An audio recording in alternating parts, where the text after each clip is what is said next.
और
अनम्यूट भी कर दिया, दोनों चीजें यहाँ से ऑफ कर दिया। कैमरा में मान ली मैंने अपनी शक्ल दिखानी होगी तो किससे करूंगी?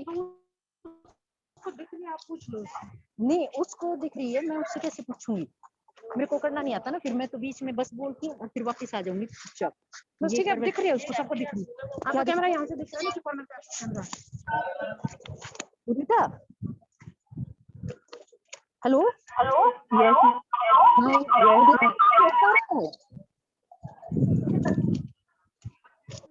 Yes ma'am hello. हाँ उदिता कैमरा ऑन है ना मेरा इसमें? हाँ हाँ आपका शो हो रहा है। फिर ठीक है, मैं 2 मिनट वैसे रख लेती हूँ, तुम बोलोगी तो मैं ऐसे आ जाऊंगी बाहर ही। मैं बाहर ही 2 मिनट के बाद अंदर घुसूंगी। ठीक है ठीक है। हाँ मैं बाहर वेट कर लेती हूँ। बच्चे जुड़ ठीक गए है हैं? मैम, बच्चे जुड़ रहे हैं मैम। 10-15 मिनट बाद आप अंदर चले जाना।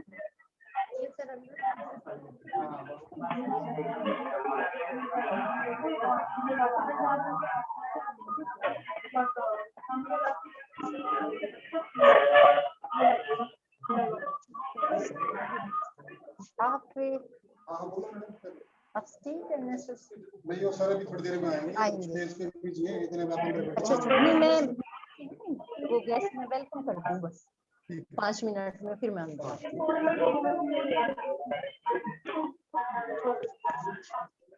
ना। और कोई नहीं, ये यहीं के होंगे तो मैंने बता दिया अपनी बात में। मैं एक बार बस 2 मिनट के बाद आती हूँ, मेरा शुरू हो गया सर।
हाँ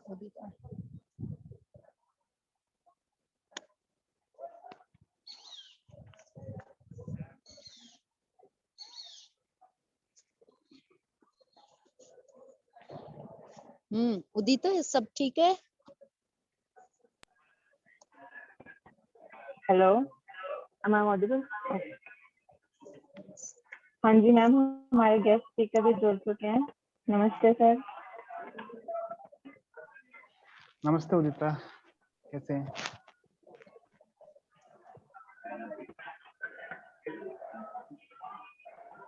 सर 2 मिनट वेट कर लें और बच्चे भी आराम जुड़ से, रहे हैं हमारे साथ। आराम हाँ से, जी आराम सर। से। नमस्कार सर। नमस्कार मैडम, नमस्कार।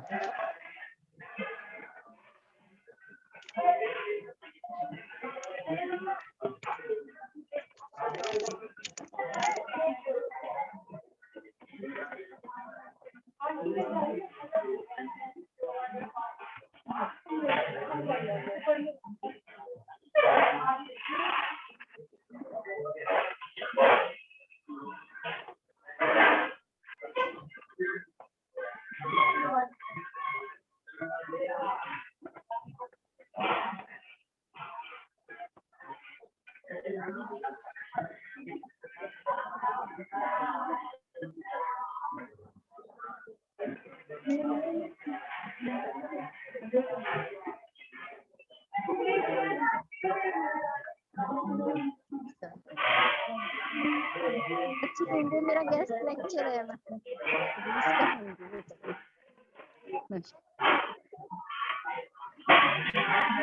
सब बच्चों से रिक्वेस्ट है प्लीज अपना माइक म्यूट रखें।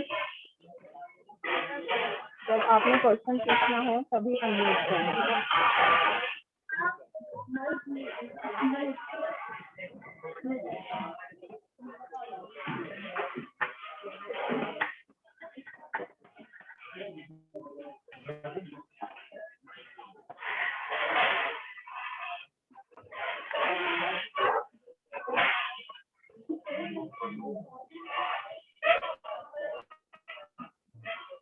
वो नई बच्ची है, वो दीपा है ना, वो मेरा वेट कर रही है।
बस अब आती हूँ सर, मेरा हाँ।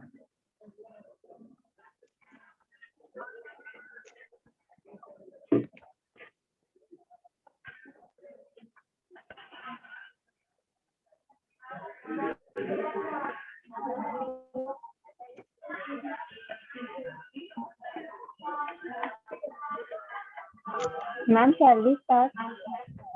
Yes. Okay.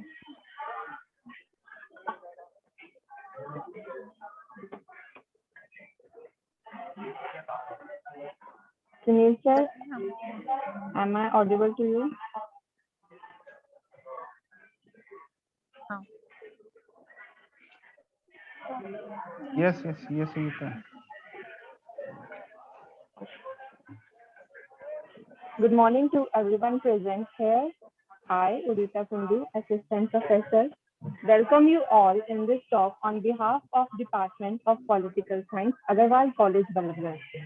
My heartiest gratitude and greetings to our honorable guest, Professor Sunil Mahavar, Head, Department of Gandhian and Peace Studies, Mahatma Gandhi Central University, Motihari, Bihar. Thank you, sir, for joining us. Thank you so much. My extending gratitude to our principal, Sir Dr. Kishan Kant Gupta, who supported and motivated us for organizing this wonderful event. We all celebrated Gandhiji's 150th Jayanti last year, and extending our respect and praise, we will now start our lecture. Our speaker, being head of Department of Gandhian and Peace Studies, joined us from this great place of Champaran, and we all are very well aware of its importance. As you know, our topic is Panchayati Raj system and Gandhian perspective on village development in India. This topic is not only related to our syllabus, but also it will help and widen the thinking of our students and help them understand Mahatma Gandhi's ideology, since educating new generation is one of our greatest mottos. Our faculty tries to create opportunities even during most difficult times, and so we have been conducting many activities even during lockdown, including national level quizzes, competitions, and online lectures. And today we are honored to have Professor Sunil Mahavar as our distinguished speaker. Sunil sir was not only my teacher and my guide in Vanasthali Vidyapeeth, but also one of the most hardworking and creative human beings I have ever came across. And I feel blessed to work with you, sir. Thank you so much again. And just briefly telling you about him, PhD in political science and 3 times NET qualified in 3 different subjects. Your contribution in publishing is also very remarkable, sir. Head of this great department, we are very lucky to have you here.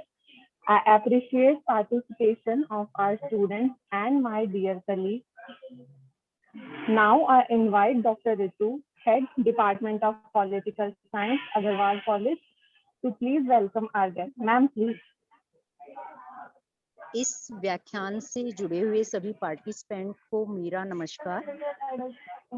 आज की इस अतिथि व्याख्यान में मुख्य वक्ता के रूप में उपस्थित आदरणीय professor Sunil Mahawar, head of department of Gandhian and peace central university Bihar का मैं अपने राजनीति शास्त्र विभाग की तरफ से, अग्रवाल महाविद्यालय की तरफ से हार्दिक अभिनंदन करती हूँ, स्वागत करती हूँ।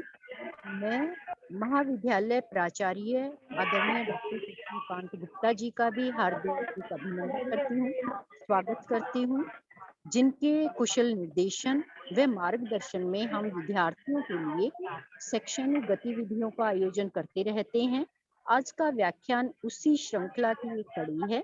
मैं मैडम उदिता जी का भी स्वागत करती हूँ और अपने टीम सहयोगी श्री विनीत जी का भी स्वागत करती हूँ व इस लीग से जुड़े हुए सभी छात्र छात्राओं का स्वागत करती हूँ। आज के व्याख्यान का विषय Panchayati Raj and Gandhian perspective of village development के बारे में है। पंचायती राज गांव में स्थानीय शासन की इकाई है और ये लोकतंत्र का सही मायनों में प्रतिबिंबी है। गांधी जी क्योंकि सभी लोगों का विकास चाहते थे और उन्होंने एक इसके लिए आदर्श राज्य की कल्पना भी की थी और इसी राज्य के लक्ष्य की प्राप्ति के लिए उन्होंने ग्राम पंचायत की वकालत की। वो सत्ता का विकेंद्रीयकरण चाहते थे और ये पंचायत के द्वारा ही संभव था। हालांकि देश स्वतंत्र हुआ लेकिन हमारे में ग्राम पंचायती संविधान में वो स्थान नहीं पा पाई तब, लेकिन 40वें अनुच्छेद के द्वारा ये व्यवस्था की गई कि ग्राम पंचायतों का गठन किया जा सकता है और पहली बार पूरे देश में 73वें संवैधानिक संशोधन के द्वारा ही पंचायती राज व्यवस्था का गठन किया गया।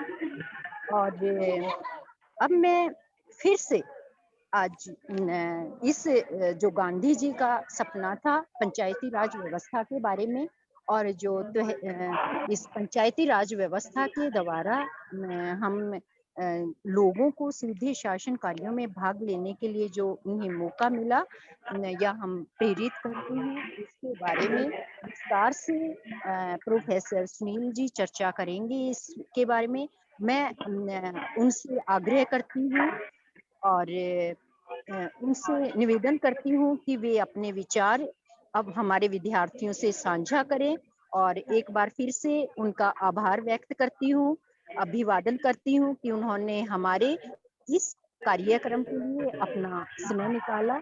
सभी को मेरा अभिवादन। सर से एक बार आग्रह करती हूँ कि वो अपने विचार हमारे विद्यार्थियों से साझा करें।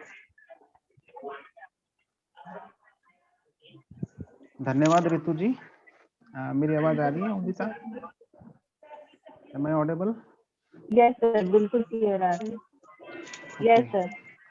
आज के कार्यक्रम के संरक्षक महाविद्यालय के प्राचार्य डॉक्टर कृष्णकांत गुप्ता जी, आज के कार्यक्रम के समन्वयक doctor Ritu, head department of political science, आयोजन सचिव उदिता कुंडू, उपस्थित सभी फैकल्टी मेंबर्स और प्रिय छात्र छात्राओं, मैं महाविद्यालय परिवार का बहुत आभारी हूं कि इस विषय पर मुझे व्याख्यान देने के लिए आमंत्रित किया गया।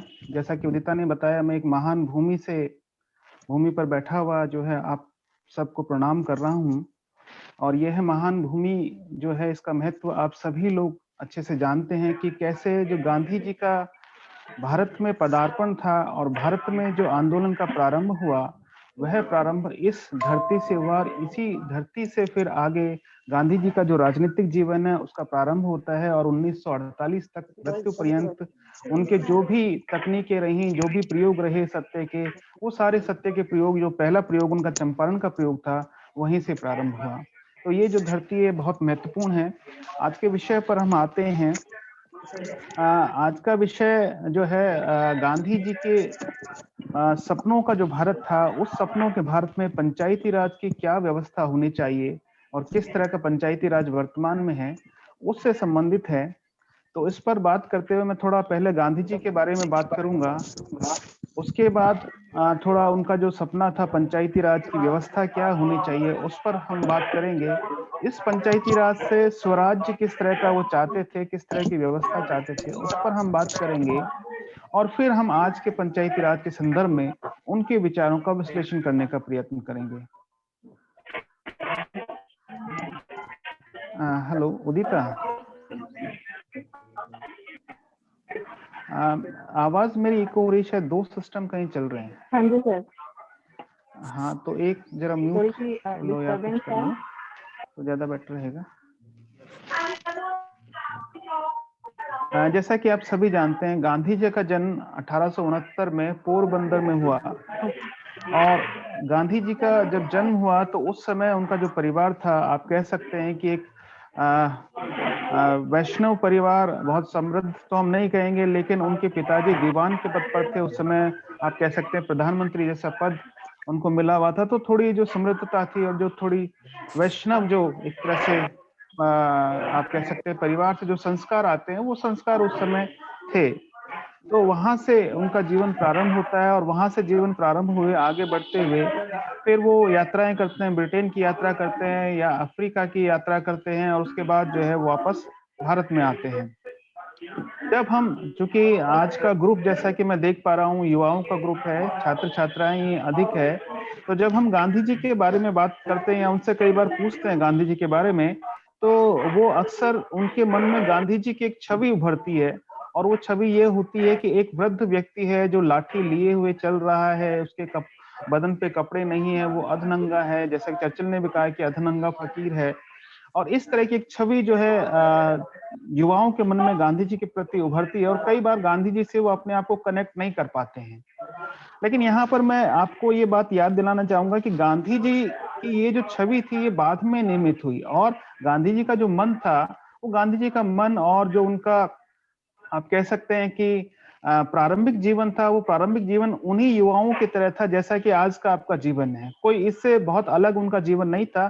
घटनाएं जो बचपन में उनके सामने हुई, उन घटनाओं को उन्होंने ऑब्जर्व किया और उन घटनाओं से बहुत कुछ उनको सीखने को मिला।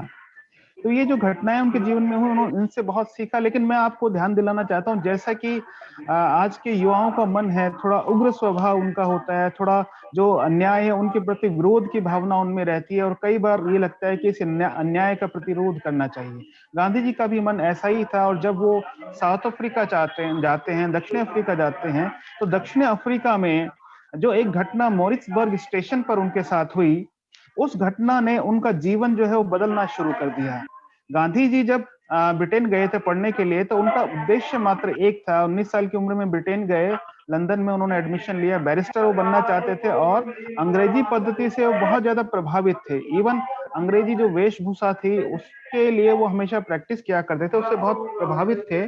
और जब वो ब्रिटेन से भारत आए, तो उनका एकमात्र उद्देश्य यह था कि वो कुछ कमाई करने लगे, अपने बैरिस्टर या वकील वाले जो पेशा उन्होंने अपनाया था, उस पेशे से वो कुछ कमाई करने लगे और अपने परिवार का वो भरण पोषण करें। तो डिस्टरबेंस बहुत आ रहा है उदिता, थोड़ा अगर माइक म्यूट हो जाएंगे तो ठीक रहेगा। Yes sir. तो ये उनका जो एक तरह से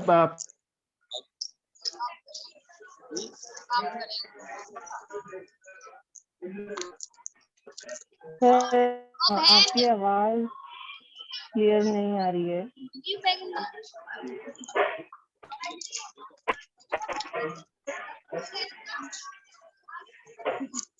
सर आपकी आवाज नहीं आ रही है, एक सेकेंड।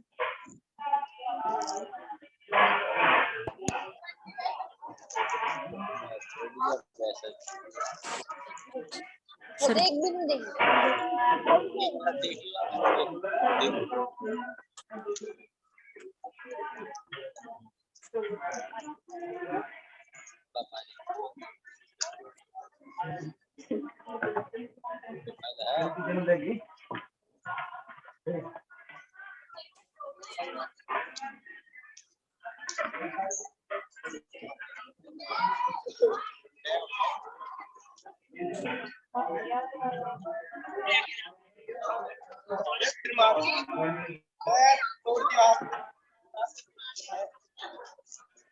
ये पढ़ने वाले बनता है बस बैगन में देखा है तो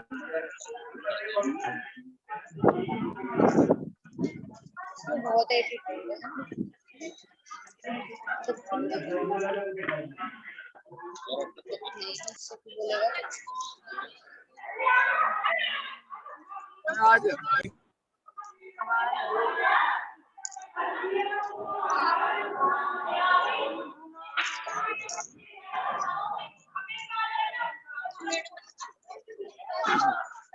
यार अभी ना कहीं 4 दिन फिर अंधेरी रात, मतलब अंधेरी रात से मतलब पूरा रात है या वैसे मतलब अलग है नहीं रात है।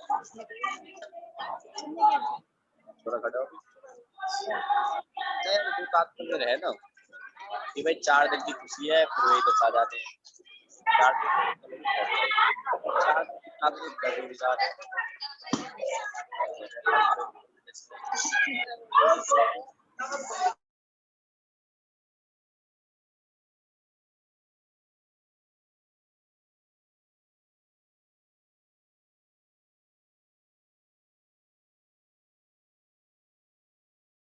Hello.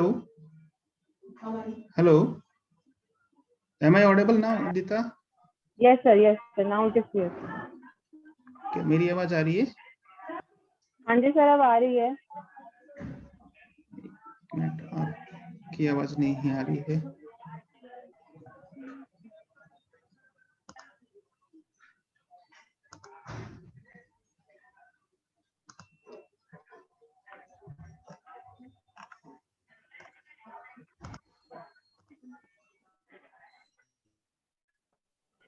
Hello. Sir, now.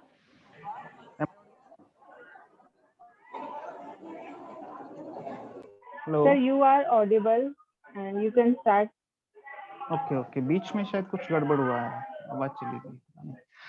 तो I was on the. Yes sir, you are audible now. Okay, thank you. So I was on the turning point of Gandhi's life. जहां से वो महात्मा बनना शुरू हुए, एक तरह से यहाँ से उनकी यात्रा इसकी शुरू होती है, राजनीतिक जीवन की जो सच्ची यात्रा हम कह सकते हैं। तो जब वो ट्रेवल कर रहे थे ट्रांसवाल के लिए और वहां पर मॉरिसबर्ग स्टेशन पर उनको बाहर फेंक दिया गया, तो उस कंडीशन में बाहर आने की कंडीशन, बाहर फेंक देने की कंडीशन पे वो मॉरिसबर्ग स्टेशन पर रात भर रुके रहे और वहां पर रात भर रुके रहकर उन्होंने सोचा कि ये जो व्यवस्था है ये मेरे साथ आज हुई है और मेरे सभी भारतीयों के साथ जो इस तरह की व्यवस्था है या इस तरह की जो अत्याचार है, ये अत्याचार हो रहे हैं। तो वो सारा रात उन्होंने, वो चाहते थे दूसरी ट्रेन या दूसरा साधन पकड़ कर आगे जा सकते थे, पर उन्होंने उस कड़कती ठंड में वहां पर बैठे हुए ये सारे जो रात थी उस सारी रात को जो है उनके जो विचार उत्तेजना थी उसमें जो है उन्होंने गुजारा और वहां से उनका एक, आप कह सकते हैं, टर्निंग शुरू हुआ। इसके बाद वो आगे गए और उन्होंने अपना केस जो है आगे चलाया और वहां पर साउथ अफ्रीका में लोगों को इस बारे में जागरूक करते हुए वहां पे जो कुछ काले कानून बनाए जा रहे थे उनको लेकर वहां पर लड़ाई प्रारंभ हुई। तो ये एक तरह से कहने का तात्पर्य है कि इस समय उनकी जो आयु थी वो बहुत ज्यादा नहीं थी, वो एक युवा थे और यहीं से जैसा एक विद्रोह युवा के मन में होता, तो युवाओं को जब भी गांधी जी को देखना चाहिए इस नजरिए से देखना चाहिए। बाद का जो जीवन था वो अनुभवों के आधार पर उनका जीवन बना था और महात्मा बनने की जो कहानी थी वो गांधी जी की यहीं से शुरू होती है।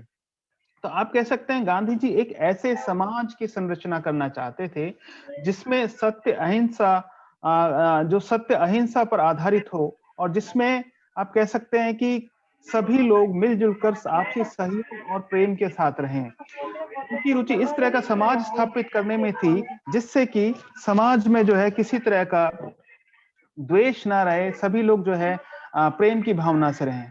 वो गांव के माध्यम से देश को विकसित करना चाहते थे। उनका सपनों का जो भारत था वो गांव में बसता था और उनका ये मानना था कि मेरे सपनों के भारत में गांव प्रथम पायदान पर है या गांव ही प्रथम सीढ़ी है, गांव ही वे प्रथम कड़ियां हैं जिन्हें जोड़कर पूरे हिंदुस्तान को विकसित किया जा सकता है। सन 1915 में जब वे दक्षिण अफ्रीका से भारत लौटे तभी वे इस बात पर स्पष्ट रूप से जोर दे रहे थे कि गांव में ग्राम पंचायतों को फिर से पुनर्जीवित किया जाना चाहिए, इन्हें शक्तिशाली बनाया जाए, देश में ग्राम स्वराज की स्थापना की जाए।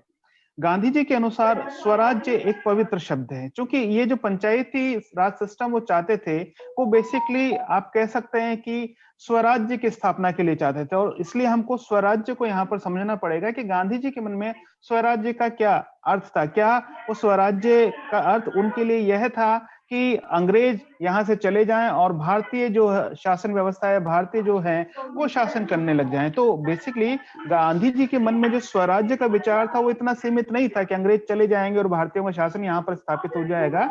उनके मन में जो स्वराज्य था उसका तात्पर्य था आत्मबल, आत्मशासन, स्वनियंत्रण, अपने आप पर नियंत्रण होना, अपने आप को कंट्रोल करना। यानी जब भी आप कोई काम करें, जब भी कोई विचार करें समाज के बारे में, तो सेल्फ कंट्रोल रखें, स्वयं का नियंत्रण रखें। तो वो जो स्वयं नियंत्रण होगा वो आपके मन के अंदर से आएगा, आत्मा के अंदर से आएगा और किसी भी तरह की जो आप कह सकते हैं कि गलत गतिविधियां हैं वो गतिविधियां आप नहीं कर पाएंगे। बेसिकली गांधी जी का जो स्वराज का विचार था वो अंग्रेजी शब्द इंडिपेंडेंस से बिल्कुल विपरीत है। जब हम इंडिपेंडेंस की बात करते हैं तो इंडिपेंडेंस में स्वच्छंदता आ जाती है। स्वच्छंदता आने से यहां तात्पर्य है कि आप स्वच्छंदता आ जाती है। ये कोई स्क्रीन प्रेजेंट कर रहा हो उदिता, please stop them.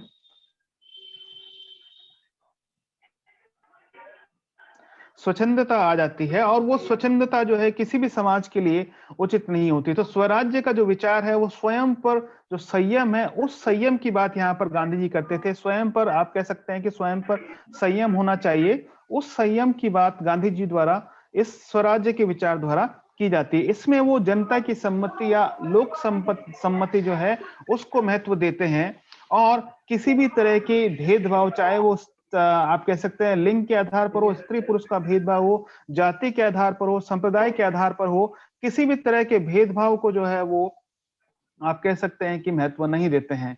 Young India के 27 जुलाई 1921 के अंक में उन्होंने लिखा था, मेरे सपनों के स्वराज्य में जाति या धर्म के भेदों का कोई स्थान नहीं होगा, उस पर शिक्षितों या धनवानों का एकाधिपत्य नहीं होगा, वह स्वराज सबके कल्याण के लिए होगा। और इसको आगे बढ़ाते हुए यंग इंडिया में ही 26 मार्च 1931 को उन्होंने और स्पष्ट करते हुए लिखा, पूर्ण स्वराज्य कहने से आशय यह है कि वह जितना किसी राजा के लिए होगा उतना ही किसी निर्धन के लिए होगा, जितना किसी धनवान के लिए होगा उतना ही भूमिहीन खेतीहर के लिए होगा, जितना हिंदुओं के लिए होगा उतना ही मुस्लिम के लिए होगा, जितना जैन के लिए होगा उतना ही यहूदियों के लिए होगा, जितना सिखों के लिए होगा उतना ही ईसाइयों के लिए होगा। तो इस तरह से उनका जो स्वराज्य का विचार है वो बहुत व्यापक है और सभी तरह की जो बुराइयां हैं उनको मिटाकर एक तरह से आप कह सकते हैं कि संपूर्ण मनुष्य जाति को समेटे हुए आपस में एक साथ जो है आप कह सकते हैं कि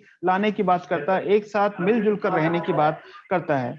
वस्तुतः गांधी जी के स्वराज की कल्पना एक ऐसा व्यापक समाज की रचना करने की पक्षधर है जिसमें सभी तरह के भेदभाव को मिटाकर आत्मानुशासन के आधार पर स्वावलंबी समाज की रचना की जाए। इस तरह के स्वराज में किसी भी तरह की कोई समस्या नहीं होगी और भारत आप कह सकते हैं कि सतत निरंतर जो है विकास की ओर अग्रसर होगा। अपने स्वराज की योजना प्रस्तुत करते हुए गांधी जी लिखते हैं, ग्राम स्वराज की मेरी कल्पना यह जो मेरी कल्पना है वह किसी एक आप कह सकते हैं कि ऐसे पूर्ण प्रजातंत्र की है जो अपने महत्व की जो भी जरूरतें हैं उनको उनके लिए जो है अपने पड़ोसी पर निर्भर नहीं होगा, अपनी आवश्यकताओं के लिए पारस्परिक सहयोग से काम लेगा।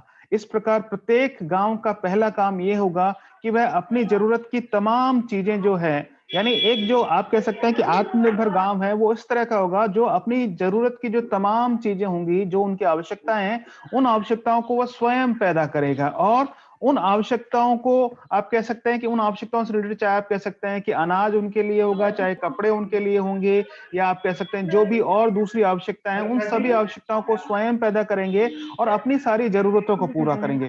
जब उनकी जरूरतें पूरी हो जाएंगी उसके अलावा भी उनके पास यदि किसी तरह की भूमि बचती है, कोई जमीन बचती है, तो उस पर वो इस तरह की फसलें उगाएंगे जिनसे जो है उनको थोड़ा आर्थिक लाभ या जिनको बेचकर जो है उनको आर्थिक लाभ हो सके। लेकिन यहाँ पर ये बात ध्यान में रखने की, गांधी जी ने इसके लिए कहा है कि ये जो आर्थिक लाभ के लिए फसलें उगाई जाएंगी इनमें किसी भी तरह से जो है आप कह सकते हैं कि जो तंबाकू है या अफीम है या गांजा, इस तरह की जो फसलें हैं, इस तरह की फसलें जो एक तरह से नैतिकता विहीन कर सकती है समाज को, उस तरह की फसलें वहां पर नहीं उगाई जाएंगी। हर गांव में जो एक नाट्यशाला होगी जहां पर जो सांस्कृतिक आप कह सकते हैं समृद्धता होगी, पाठशाला होगी, सभा भवन होंगे और शुद्ध पीने के लिए पानी होगा, साथ ही सफाई, सैनिटेशन और वो जो सारी व्यवस्थाएं बुनियादी शिक्षा के साथ, वो सारी व्यवस्थाएं गांव, ऐसे गांव की कल्पना जो है गांधी जी द्वारा की गई। इस गांव में किसी भी तरह का ना जाति के आधार पर भेदभाव होगा, ना किसी तरह की कोई छुआछूत या अस्पृश्यता होगी और साथ ही साथ गांव में शांति की स्थापना के लिए और गांव की रक्षा के लिए जो है सैनिकों का आप कह सकते हैं, ये जो सैनिक उस तरह के सैनिक नहीं, आप कह सकते हैं स्वयं सेवकों के दल गठित किए जाएंगे और इन दलों के द्वारा जो गांव की आप कह सकते हैं कि शांति की जो व्यवस्था है उस व्यवस्था को जो है रखा जाएगा। तो इस तरह से गांधी जी जब इस तरह के गांव की कल्पना करते हैं तो वो एक आत्मनिर्भर एक तरह से आप कह सकते हैं गांव है, पूरी तरह से सेल्फ सफिशिएंट, जिसको जो है आप कह सकते हैं किसी भी दूसरे लोगों पर आधारित नहीं है। तो इस तरह का जो सेल्फ सफिशिएंट या आप कह सकते हैं इंडिया स्व नियंत्रित स्व शासन पर आधारित गांव होगा, इसकी स्थापना कैसे की जाएगी? इसकी स्थापना के लिए फिर गांधी जी ने यह सुझाव दिया कि इस तरह का जो गांव है जो सेल्फ सफिशिएंट होगा, आत्मनिर्भर होगा, उसके लिए आपको जो है हर साल 5 लोगों की जो है एक समिति आपके द्वारा चुनी जानी चाहिए और ये जो समिति होगी या 5 लोगों की जो समिति होगी यही क्या कहलाएगी?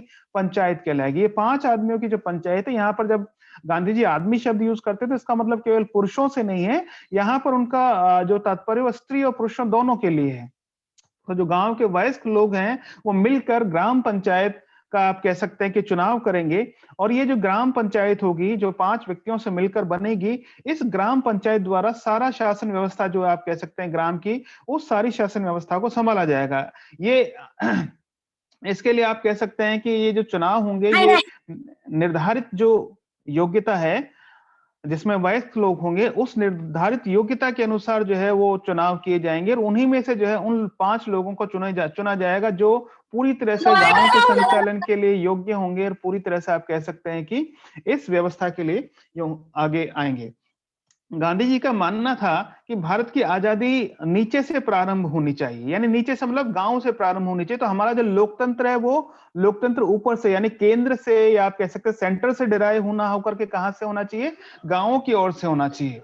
गांधी जी ने अपनी मृत्यु से एक दिन पूर्व जो है एक आप कह सकते हैं कि एक वक्तव्य लिखा था जिसमें उन्होंने गांव की एक जो योजना है वो योजना हमारे सामने रखी कि किस तरह का जो गांव है और किस तरह की पंचायत वहां पर होनी चाहिए। तो अपनी मृत्यु से एक दिन पूर्व एक वक्तव्य में उन्होंने लिखा, जिसको कि हम गांधी जी का आखिरी वसीयतनामा भी कह सकते हैं। ये 29 जनवरी 1948 को उन्होंने लिखा था। इसमें उन्होंने पंचायतों की संरचना के बारे में बताया था। उनका मानना था 5 वयस्क स्त्री पुरुषों की बनी हुई एक पंचायत एक इकाई होगी और इसी तरह से फिर जो दूसरी इकाई होगी तो दोनों इकाइयों पर एक नेतृत्वकर्ता चुना जाएगा। और फिर इस तरह से ये जो सर्कल है पंचायतों का सर्कल जब 100 का हो जाएगा तो उसके ऊपर फिर और पंचायतें चुनी जाएंगी और इस तरह से एक आप कह सकते हैं कि एक सर्कल वहां पर बन जाएगा जिसमें नीचे के लेवल से जो व्यक्ति है व्यक्ति से लेकर के आप कह सकते हैं कि आगे तक जो उनके नेतृत्व करता है वहां तक जो है ये सर्कल जाएगा। यहाँ पर ये बात ध्यान में रखने की गांधी जी ने ये जो पंचायतों की जब बात की तो वो पंचायतों की बात करते हुए पिरामिड की बात नहीं करते, यानी नीचे से ऊपर जब वो बात करते हैं तो वो उस तरह से जैसे पिरामिड होता है जिसमें एक आप कह सकते हैं कि ऊपर एक टॉप होता है और उससे नीचे हम लोग आते हुए फैलते हैं, उस तरह से नहीं बल्कि वो एक ऑसेनिक सर्कल की बात करते हैं जिसमें व्यक्ति केंद्र में है और उसके चारों ओर जो उसको आप कह सकते हैं कि उस व्यवस्था का संचालन करने वाली जो संस्थाएं हैं उन संचालन करने वाली संस्थाओं का नेतृत्व करने वाले लोग हैं। तो इस तरह से एक डिसेंट्रलाइज्ड विकेंद्रीकृत व्यवस्था जो है गांधी जी के द्वारा निर्मित करने की बात यहाँ पर की गई कि इस तरह की एक विकेंद्रित व्यवस्था का निर्माण वहां पर किया जाएगा। इसको सामान्यतः हम ओसेनिक सर्कल के रूप में देख सकते हैं, जिससे जिस तरह से समुद्र में लहरें आती हैं बीच से जो है जाते हुए चारों ओर लहरें जाती है, उसी तरह से गांधी जी जो है अपने यहाँ पर अपने जो पंचायत है उस पंचायत की व्यवस्था की बात करते हैं और उसके संगठन और उसकी संरचना की बात करते हैं। यहाँ पर यह बात ध्यान देने योग्य है कि गांधी जी कभी भी ऐसी पंचायतों का समर्थन नहीं करते हैं जो जाति पर आधारित होती है। कई बार जैसे ये बात कई बार सामने आती है, हमारे प्राचीन समय में जो गणराज्य थे वो तो सही हुआ करते थे और वहां पर इस तरह की पंचायतें हुआ करते थे, लेकिन धीरे धीरे उनका जो रूप था आगे चलकर थोड़ा सा बिगड़ गया और कई गांवों में जाति आधारित पंचायतें होने लगी और ये पंचायतें कई तरह के जो ऐसे मामले थे जो उनके अधिकार क्षेत्र में नहीं होने चाहिए, वो न्यायपालिका के अधिकार क्षेत्र में होने चाहिए, उन मामलों को भी सुनवाई करने लगी है और उसके आधार पर जो है कई तरह के आप कह सकते हैं गांधी जी ने स्वयं लिखा है कि इस तरह की पंचायतों ने कई बार ऐसे ऊट-पटांग निर्णय दिए हैं जो सारे समाज के लिए अहितकर थे। तो गांधी जी इस तरह की पंचायतों का समर्थन नहीं करते और मेरे ख्याल से आपको शायद ज्ञात होगा कि अंबेडकर ने पंचायतों का विरोध किया था कि पंचायती राज नहीं होना चाहिए। तो शायद अंबेडकर जी जो विरोध कर रहे थे पंचायती राज का वो इसी तरह की पंचायतों से प्रभावित होकर कर रहे थे कि यदि इस तरह की पंचायतें होंगी तो भारत का बिगाड़ हो जाएगा। गांधी जी भी यही सोचते थे कि यदि इस तरह की पंचायतें स्थापित की जाएंगी तो वास्तव में जो मूल भावना है पंचायती राज के पीछे वो मूल भावना जो है समाप्त हो जाएगी। गांधी जी पंचायती राज के माध्यम से एक व्यक्ति को उसको पूरी स्वतंत्रता देना चाहते थे और ये जो पूर्ण स्वतंत्रता ये स्वच्छंदता नहीं बल्कि उसका स्वयं पर शासन है। तो गांधी जी जो ग्राम पंचायतों की बात कर रहे हैं उसके लिए उन्होंने एक तरह से अपना एक स्पष्ट कार्य क्षेत्र निर्धारित किया कि क्या क्या कार्य जो है इन ग्राम पंचायतों द्वारा किए जाएंगे। उन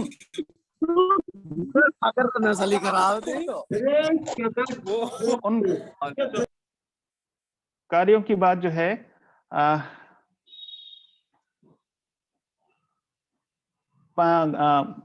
कुछ डिस्टरबेंस हो रहा हो देता बीच में ना, इनको म्यूट आप कर दे तो ठीक रहेगा।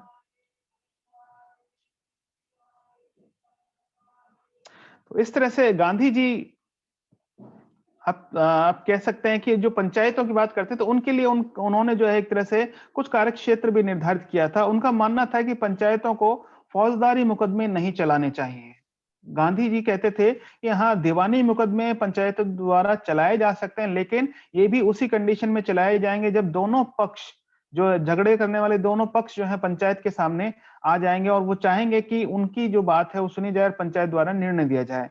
गांधी जी ने हर एक पंचायत से कुछ आशाएं रखी थी। जब पंचायतों का गठन किया जाएगा तो वहां पर अपने गांव के लड़के लड़कियों की शिक्षा की तरफ ध्यान देगी, वो पंचायतें जो होंगी अपने गांव की लड़के लड़कियों की तरफ शिक्षा पर ध्यान देंगी, गांव की सफाई पर ध्यान रखेंगी, गांव में जो दवाइयों की जरूरतें हैं उन जरूरतों को पूरा करेंगी, साथ ही गांव में जो कुएं होंगे, तालाब होंगे, उनकी रक्षा के साथ साथ उनकी सफाई करना, पानी की उत्तम व्यवस्था करना, साथ ही सैनिटेशन और जो दूसरी व्यवस्था है उनकी व्यवस्था करना। और इसमें बहुत महत्वपूर्ण बात है कि जो व्यवस्था हमारे यहाँ सदियों से चली आ रही थी अस्पृश्यता की, उसको एक तरह से समाप्त करके वंचित वर्गों की उन्नति की बात यहाँ पर की जा रही थी। यहाँ पर जो स्त्री पुरुष हैं उन स्त्री पुरुषों की समानता की बात भी गांधी जी द्वारा की गई। तो इस तरह से गांधी जी इस तरह के पंचायती राज की बात करते हैं। साथ ही गांधी जी कहते हैं कि यदि कोई पंचायत 6 महीने में अपने कर्तव्यों का निर्वहन करने में अक्षम रहती है, काम नहीं कर पाती है, तो उस कंडीशन में उस पंचायत को भंग कर दिया जाएगा और उसके स्थान पर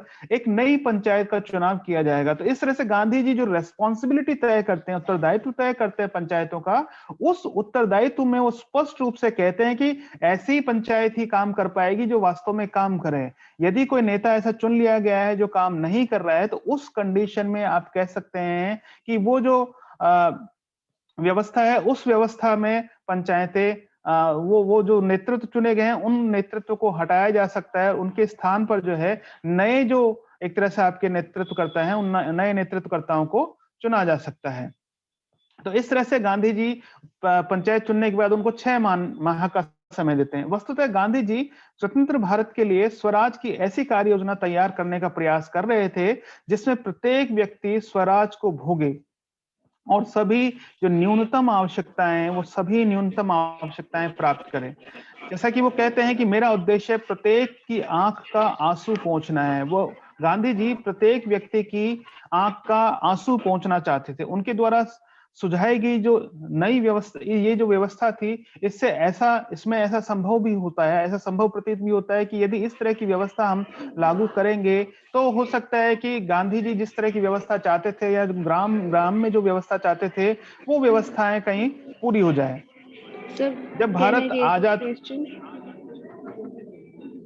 भारत हाँ बोलिए। तो वैसे क्वेश्चन यदि आप लास्ट में रखेंगे तो ज्यादा बेटर होगा। यदि आप पूछना चाहते हैं तो you can ask question. Okay should I continue? Yes please continue. Yes okay. तो जब भारत स्वतंत्र हुआ, आजाद हुआ और भारत का संविधान बनाया गया, तो उस समय गांधी जी के विचारों को दृष्टिगत रखते हुए उनके जो विचार थे उन विचारकों को नीति निर्देशक तत्वों में शामिल किया गया और इसी में आर्टिकल 40 में, जैसा अभी ऋतु मैडम ने बताया था, अनुच्छेद 40 के तहत जो है राज्य को यह दायित्व दिया गया कि वो अपने यहाँ पर पंचायतों का गठन करेगा और सभी राज्य अपने यहाँ पर पंचायतों का गठन करेंगे और ये जो पंचायतें कैसी होंगी, इनका क्या स्वरूप होगा, ये किस तरह से काम करेगी, इसका स्पष्ट उल्लेख जो है हमको कहीं पर भी इस व्यवस्था में जो है कहीं हमको दिखाई नहीं देता है।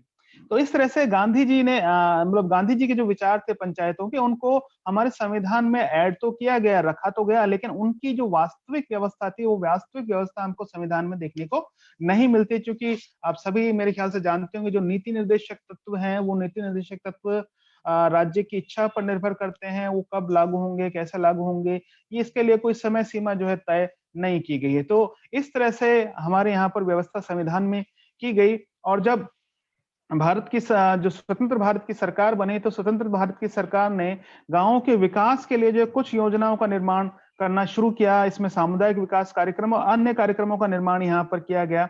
अब चूंकि ये सारे कार्यक्रम जो थे ये निर्मित करके नौकरशाही, क्योंकि अब गांव में किसी तरह का अपना शासन नहीं था तो नौकरशाही के हाथ में दिए गए और धीरे धीरे ये कार्यक्रम जिन उद्देश्यों को लेकर बनाए गए थे कि जनता का कल्याण होगा, जनता को वो सुविधाएं मिलेंगी जो कि उनको मिलनी चाहिए, जो जिस तरह की जो समस्याएं गांव में उस समय थी उन समस्याओं का निदान होगा, लेकिन उनके कुछ परिणाम वहां पर नहीं निकल रहे थे। ऐसी परिस्थिति में, ऐसी कंडीशन में सरकार द्वारा एक समिति का निर्माण किया गया जो बलवंत राय मेहता अध्ययन दल के नाम से जानी गई। ये जो बलवंत राय मेहता समिति थी इसने अध्ययन किया और इस समिति ने अध्ययन करने के पश्चात जो है कई सारे सुझाव दिए और इस सुझाव में एक जो महत्वपूर्ण बात थी, अच्छा ये जो अध्ययन दल था इसका एक काम ये भी था कि ये इस जो जिला स्तर पर जो विकेंद्रीकरण है, उस विकेंद्रीकरण की आप कह सकते हैं कि संभावनाओं को तलाश करेगी कि क्या भारत में जिला स्तर पर और जिला से नीचे जाते हुए गांवों के स्तर पर किसी तरह का विकेंद्रीकरण करके कोई व्यवस्था स्थापित की जा सकती है। कहने का तात्पर्य है कि पंचायती राज की संभावनाओं को भी तलाश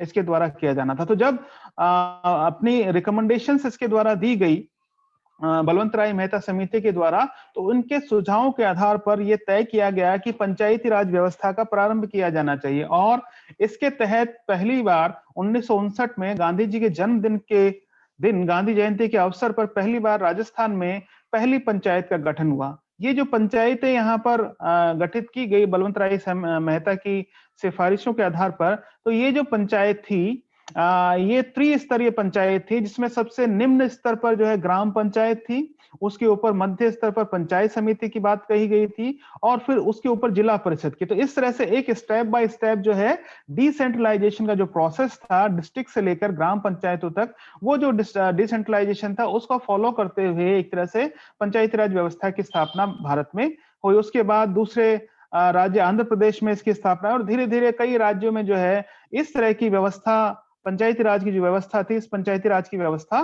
की स्थापना वहां पर हुई और कई राज्यों में पंचायतों का गठन किया गया। किंतु इस पंचायती राज व्यवस्था के साथ ये समस्या थी कि इनको किसी तरह का संवैधानिक दर्जा या कानूनी दर्जा प्राप्त नहीं था, तो इसलिए उस तरह की मैंडेटरी नहीं थी कि पंचायतें हर पीरियोडिकली सामयिक आधार पर जो है गठित की जाएंगी, उनका इलेक्शन होगा और इलेक्शन के बाद जो है दोबारा से काम करना शुरू होंगी। तो इसका आप कह सकते हैं कि यह निष्कर्ष निकला कि संवैधानिक दर्जा उपलब्ध ना होने के कारण ये पंचायतें उस तरह से काम नहीं कर सके जिस तरह से इनको काम किया जाना चाहिए था। फिर समय समय पर सरकार द्वारा जो है विभिन्न समितियों का गठन किया गया, जो इन व्यवस्थाओं, ये जो पंचायती राज की जो असफलता है इसका अध्ययन करे और इसके आधार पर जो है कुछ नए सुझाव इस तरह से दे ताकि पंचायतों को और सक्षम बनाया जा सके। और सभी समितियों, लास्ट में जो अशोक मेहता समिति थी और उसके बाद जो और भी अध्ययन दल गठित किए गए, उनका निष्कर्ष यही था कि जब तक पंचायती राज व्यवस्था को संविधान में दर्जा नहीं दिया जाएगा, संविधान में उसके लिए कुछ अनुच्छेद उपबंध नहीं किए जाएंगे, तब तक पंचायती राज व्यवस्था को सही रूप से सफल नहीं बनाया जा सकता, उनको जो है उस रूप में लागू नहीं किया जा सकता। तो इस बात के मद्देनजर आप को ज्ञात ही 1993 में भारतीय संविधान में 73वां संविधान संशोधन किया गया। वस्तुतः 2 संविधान संशोधन इस समय हुए थे। इसमें 73वां जो संविधान संशोधन था वो पंचायती राज व्यवस्था के संदर्भ में किया गया था, और जो इसके साथ ही जो दूसरा एक संविधान संशोधन था, वो दूसरा संविधान संशोधन जो हमारी नगर निकायों से संबंधित सरकारें हैं उनसे संबंधित किया गया था। तो इन 2 संविधान संशोधनों के माध्यम से एक तरह से शहरों और गांवों में जो है जो लोगों की आप कह सकते हैं सहभागिता है प्रशासन में, उस सहभागिता को बढ़ाने का काम एक तरह से सरकार द्वारा किया गया और उस संविधान द्वारा किया गया। संवैधानिक दर्जा प्राप्त करने से आप कह सकते हैं एक नई क्रांतिकारी व्यवस्था का सूत्रपात हुआ, और जो लोकतंत्र था वो अब गांव के आप कह सकते हैं कि एक तरह से दरवाजे तक पहुंचा। यहाँ पर जो व्यवस्थाएं, कुछ जो गांधी जी जिस तरह की व्यवस्थाएं देखना चाहते थे उस तरह की व्यवस्था पर वैसा तो नहीं, जैसा गांधी जी का एक आदर्श स्वप्न था वैसा तो नहीं, लेकिन हम आप कह सकते हैं कि संशोधनों के पश्चात जो ग्रामीण सरकारों का गठन किया गया उसमें गांधी जी की कुछ बातें, जैसे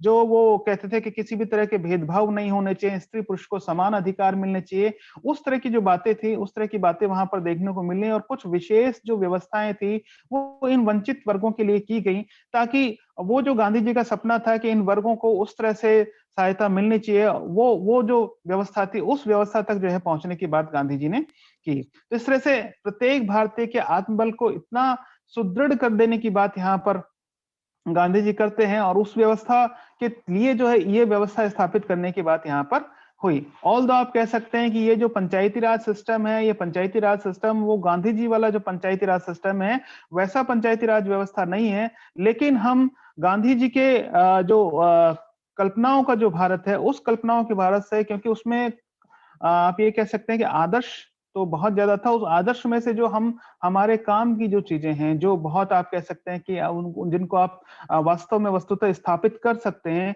क्योंकि गांधी जी का वो मूल उद्देश्य था, वो ये था कि एक नैतिक समाज की स्थापना करना। और ये जो नैतिक समाज है, एक ग्राम की तरफ से जो विकास होगा, उस ग्रामीण विकास की तरफ उस ग्रामीण विकास के थ्रू ही जो इसको विकसित किया जा सकता है। जैसा अभी आपने देखा, शहरों की हम कितनी भी बात कर लें, लेकिन जब संकट की घड़ी आती है तो जो शहरों में काम करने वाले हैं वो गांवों की तरफ आते हैं।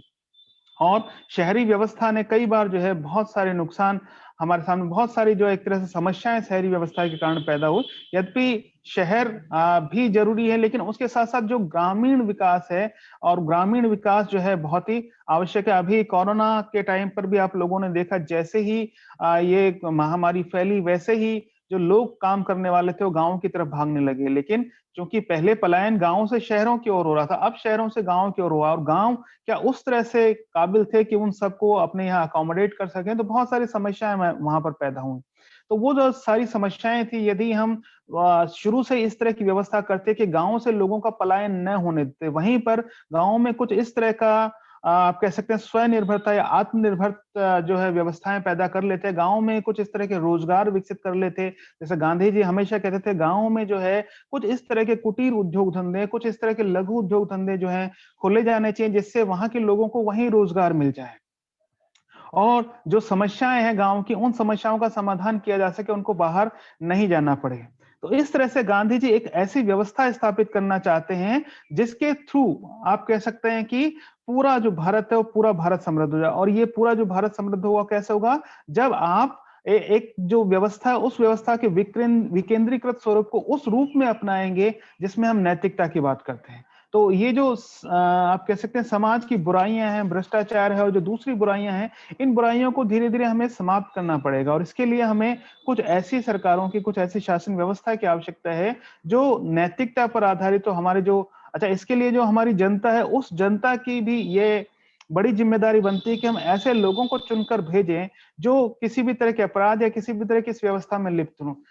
ये कहना अतिशयोक्ति नहीं होगी कि जिस तरह का भारत गांधी जी चाहते थे, उस तरह का भारत वहीं से आप कह सकते हैं जब भारत आजाद हुआ तभी से नहीं बना। और आज भी हम वैसी ही व्यवस्था यहाँ पर देखते हैं। यदि आपने गांधी जी की जो एक पुस्तक है हिंद स्वराज, उस पुस्तक को आपने कहीं पर अध्ययन किया हो, हिंद स्वराज नाम की पुस्तक का, या आपने देखा हो, तो उसमें उन्होंने स्पष्ट रूप से लिखा है कि हमको अंग्रेजों से समस्या नहीं है, हमको समस्या किससे, अंग्रेजी सभ्यता से है। और वो जो अंग्रेजी सभ्यता है वो हमारा बिगाड़ कर सकती है। और आज हम उसी सभ्यता की ओर कहीं ना कहीं बढ़े चले जा रहे हैं। तो हमको हमारी जो व्यवस्था, उस पर पुनर्विचार एक बार करना पड़ेगा, एक बार रीथिंक करना पड़ेगा, क्या हम सही दिशा में जा रहे हैं। हमारे जो नीति निर्माता है, नीति निर्माताओं को दोबारा सोचना पड़ेगा। और यहाँ पर ये कहा जा सकता है कि गांधी जी ने जब संविधान, हमारी जो संविधान सभा थी, जो संविधान बनाने के लिए इकट्ठा हो रही थी, तो उस समय एक लीडर गांधी जी के पास गए और गांधी जी से उन्होंने कहा कि मैं संविधान सभा में जा रहा हूं जो एक संविधान बनाएगी, तो आप किस तरह का संविधान चाहते हैं, क्या नीतियां वहां पर बनाई जाए। तो गांधी जी ने उनको कहा कि मैं आपको एक जंतर देता हूं। क्योंकि वो जो नेता थे जो गांधी जी से मिले, वो हैरान हुए कि क्योंकि गांधी तो इस तरह के जंतर मंतर में विश्वास नहीं करते हैं, तो गांधी जी जंतर देने की बात क्या कर रहे हैं।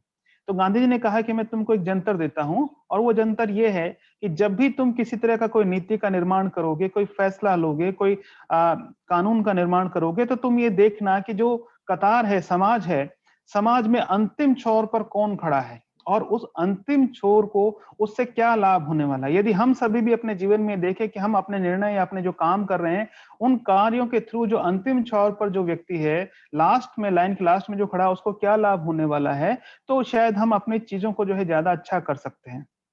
तो इस तरह से गांधी जी का ये जो जंतर था वो आज भी उतना ही प्रासंगिक है। जब भी हम कोई काम करें, सोचे, या हमारे नीति निर्माता कोई कार्य करें, तो उनको ये सोचना चाहिए कि इससे वास्तव में अंतिम छोर पर बैठे हुए व्यक्तियों को किस तरह का फायदा या नुकसान होने वाला है। यदि इस निर्णय या नीति से उसको किसी तरह का फायदा या नुकसान होता है तो हमको वो काम करना चाहिए, अदरवाइज वो काम नहीं करना चाहिए। तो इस तरह से गांधी जी की जो सपनों का भारत था, उस सपनों के भारत में एक आदर्श पंचायती राज व्यवस्था थी। और उस आदर्श पंचायती राज व्यवस्था के लिए वर्तमान जो पंचायती राज सिस्टम है, पंचायती राज व्यवस्था है, उस पंचायती राज व्यवस्था के थ्रू जो है हम कुछ हद तक पहुंचने का प्रयास कर सकते हैं, लेकिन इसमें अभी बहुत सुधार और सुधारों की गुंजाइश है। इसमें जो कई सारी चीजें जो है अभी सुधारे जाने की आवश्यकता है। स्थानीय स्तर पर जो चुनाव होते हैं उन चुनावों में भी कई सारे सुधार करने की आवश्यकता है। और गांधी जी जिस तरह का समाज चाहते थे उस समाज को बनाने के लिए, जैसे हम कहते हैं आत्मनिर्भर, आजकल हमारी सरकार भी आत्मनिर्भर समाज की बात कर रही है, तो वो जो आत्मनिर्भर समाज है वो बनाने के लिए हमें अग्रसर होना होगा, और उसके बिना हम किसी भी तरह से गांधी जी का जो सपना है उसको साकार हम नहीं कर पाएंगे। आप सबने मुझे सुना और मुझे मौका दिया, प्रिंसिपल साहब ने और उदिता ने मुझे मौका दिया आप सबके समक्ष रूबरू होने का। आप सबका बहुत बहुत आभार और धन्यवाद। अभी कोई question? Thank you so much, sir, for enlightening us and our students. It's always wonderful to hear you. You know that, and you accepted our invitation and filled our brains with so much knowledge. Thank you so much. If anyone has any question arising, तो कोई सवाल है तो वो अभी पूछ सकता है।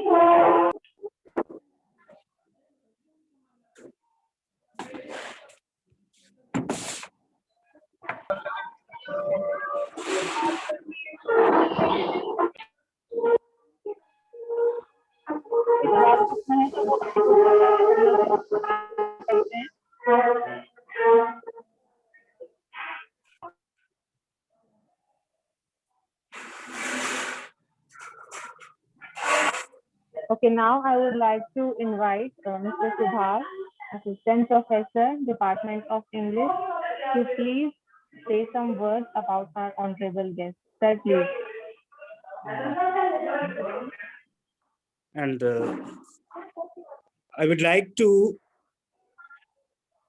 thank Department of Political Science for giving me such kind of opportunity to say some words about our today's speaker, Professor Sunil Mahavar. Sir, on behalf of Agarwal College, Department of Political Science, and on behalf of our students, my heartfelt thanks to you to deliver the lecture in webinar to our students. I hope your lecture will enrich the knowledge of our students.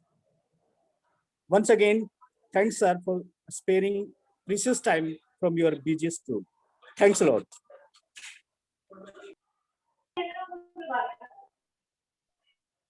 Thank you, sir.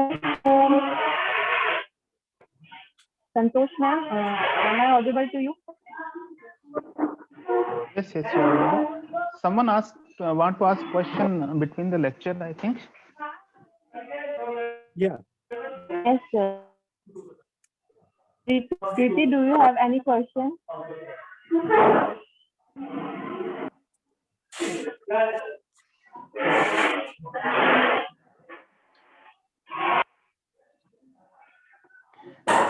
चलो I don't know, ठीक है। sir. Maybe network issue or something.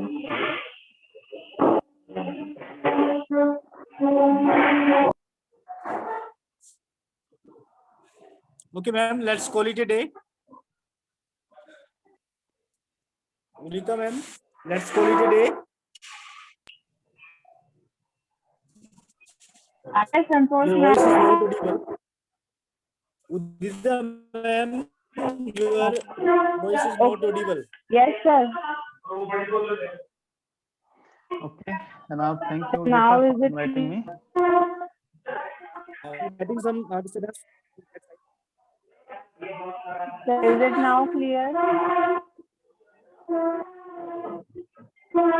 Ma'am, let's call it a day. Or do you want to say something? Okay, okay. Thank you so much again, Sunil sir. I would also like to thank our HOD ma'am, Ritu ma'am, and thank you Subhash sir. And I would like to thank all my students. Thank you so much for being so patient. And with this positive energy, I would like to end this program here. And thank you so much again, everyone. Thank you, sir. Thank you. Thank you, sir. Thank you.